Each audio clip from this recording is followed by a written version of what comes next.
অভয়ার মাকে নিয়ে যারা কুরুচিকর মন্তব্য করেছে এবং এখনো পর্যন্ত করে যাচ্ছে, আমি 100% গ্যারান্টি দিয়ে বলতে পারি তারা আর যাই হোক, তারা মানুষ কখনো হতে পারে না। তোমরা হয়তো বলবে তাহলে তারা কি?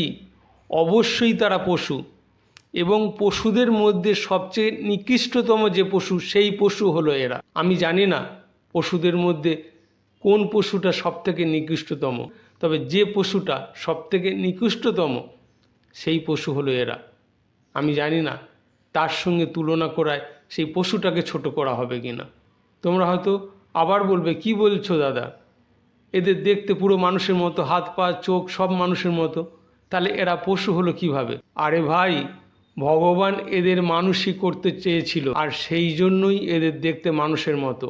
কিন্তু ভগবান ভুল করে এদের দুটো জিনিস পশুর দিয়ে ফেলেছে, আর সেই দুটো জিনিস হলো, একটা হলো ব্রেন আর একটা হলো হৃৎপিণ্ড।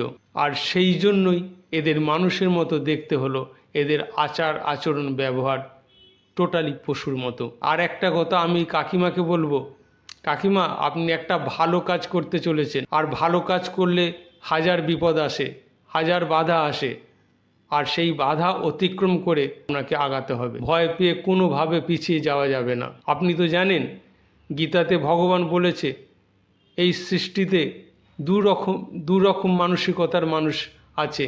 এক হলো দৈব মানসিকতার মানুষ, আর এক আসরিক মানসিকতার মানুষ।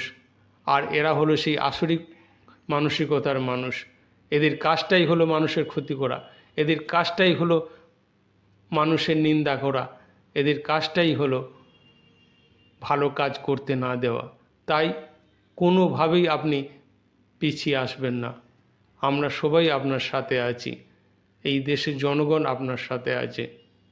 তাই আপনি সুস্থ থাকুন, ভালো থাকুন, এবং আপনার মনের জোর সবসময় বজায় রাখুন। জয় শ্রীকৃষ্ণ।